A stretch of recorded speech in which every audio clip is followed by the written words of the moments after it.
The dust hung in the air like something alive, thick, gritty, clinging to the back of the throat. It carried the sharp stink of sweat and panic.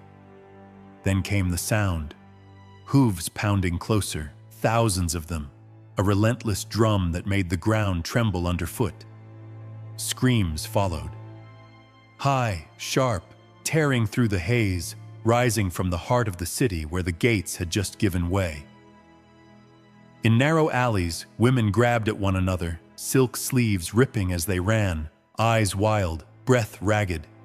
There was nowhere left to go. Arrows hissed overhead, striking flesh with merciless accuracy. Blood soaked into the dirt, turning ancient streets slick and dark. One by one, the proud towers of Samarkand fell quiet. Their banners were crushed beneath iron-shod boots. But the worst had not yet begun. That waited in the hands of the victors, men who no longer saw people, only prizes. As the sun slid lower and shadows stretched across the carnage, a whisper passed among those still breathing. The Horde had come not merely to conquer, but to erase. What you're about to hear involves massacre, enslavement, and the deliberate targeting of women in ways that still echo through history. These events come from chronicles written by witnesses and survivors, and they are deeply unsettling. Our focus here is not to glorify suffering, but to expose the machinery behind it, the strategy, the cold logic, the use of terror as a tool. If this feels too close, step away. No judgment. For those who continue, let's lift the veil. This was not random savagery. It was a calculated storm, engineered to break empires and rebuild them in the image of one man. In the year 1220, the Mongol Horde descended on Samarkand, the glittering jewel of Central Asia, not in blind fury, but as part of a system of conquest that turned fear itself into fuel. The Khwarezmian Empire stretched from the Caspian Sea to the Indus River, wealthy, powerful, and confident. That confidence proved fatal. When Khwarezmian officials slaughtered Mongol envoys, an unforgivable insult in steppe culture, they triggered something far larger than retaliation. What followed was not just war. It was an experiment on a continental scale, where cities like Samarkand became laboratories for tactics that would reshape the world. Why does this matter now? Because it reveals how a single miscalculation can spiral into a machine that devours millions. It shows how terror multiplies obedience, how power relies on dark arithmetic, and how the echoes of such systems still linger in our own fractured age. But to understand the fall, we must begin with the rise. Picture the Mongolian steppe in the late 1100s, a vast ocean of grass beneath an unforgiving sky. Tribes clashed like starving wolves, bound by fragile alliances and endless vendettas. Harsh winds tore through nomad camps where survival meant mastering the horse and bow before childhood had even ended. Into this world was born Temujin around 1162 near the Onon River. According to legend, he entered the world clutching a blood clot in his fist, an omen, his people said, of destiny. His father, a minor chieftain, was poisoned by rivals when Temujin was only 9 years old. Overnight, his family fell from status into abandonment. They survived by digging roots from frozen ground, by hunting rodents through brutal winters. Former allies turned their backs. Temujin was captured, enslaved, humiliated. He learned early that weakness was an invitation to die. He escaped. Slowly, methodically, he gathered followers, men bound not by blood, but by loyalty and shared survival. He forged alliances through marriage and careful calculation. His wife, Berta, was kidnapped soon after their union, a common raid in that lawless world. Temujin pursued her, rallied warriors, and won her back. It was his first true victory, and a lesson in force. Betrayal, however, was never far. His blood brother became his enemy. When Temujin finally crushed him, he ordered 70 rivals boiled alive in cauldrons, not out of madness, but message.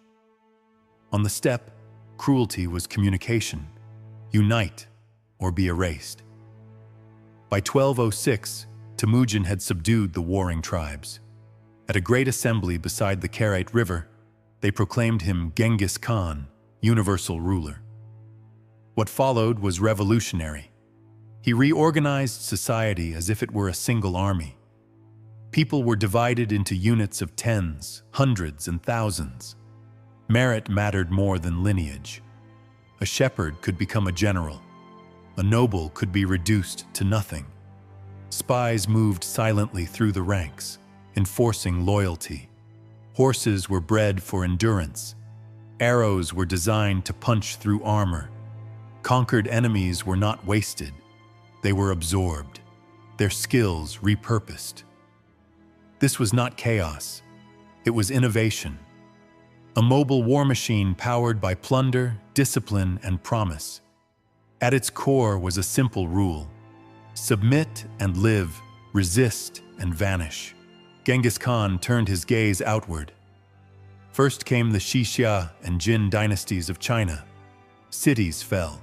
Tribute flowed in silk, iron, engineers, and knowledge. The empire grew richer, sharper, more efficient.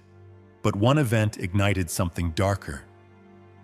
In 1218, Genghis sent a trade caravan into the Khwarezmian Empire. The governor of Otrar seized it, accusing the merchants of espionage, and executed them.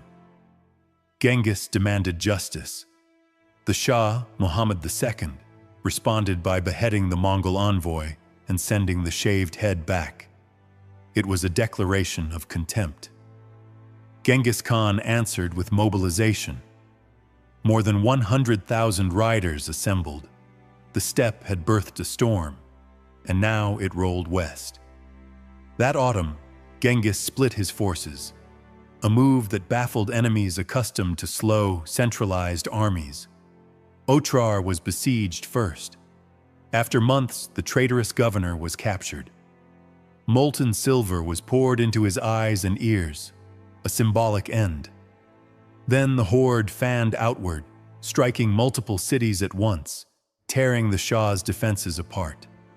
Muhammad fled, abandoning his empire, hunted across deserts and mountains until he died alone on a Caspian island.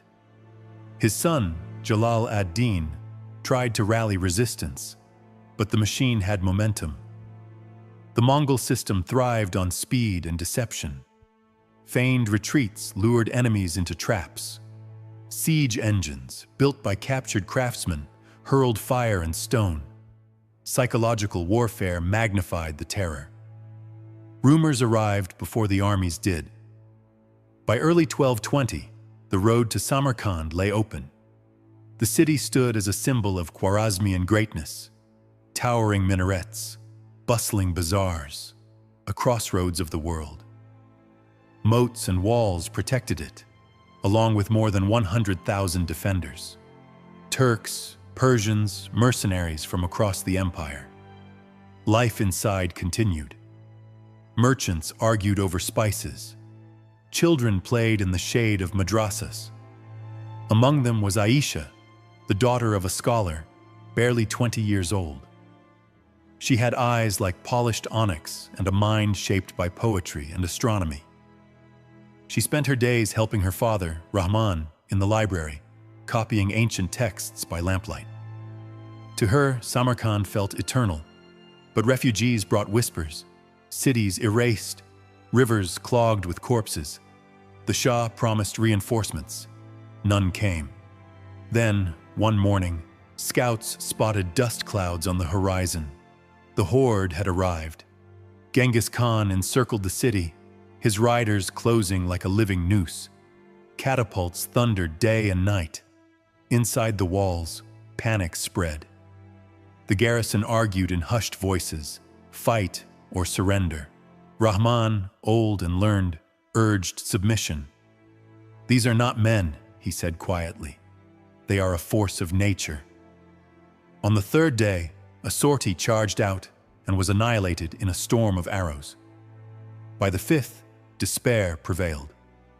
Rahman led a delegation through the gates, bearing gifts and pleas. Genghis Khan accepted, but only on his terms. The terms were simple, and they were merciless. Samarkand would surrender all weapons, all warriors, and all treasures. In exchange, the city would be spared immediate destruction. The gates swung open. The Mongols poured in. They moved with frightening order, not as a mob, but as a system. Streets filled with mounted men shouting commands. Families were dragged from their homes and forced into open squares.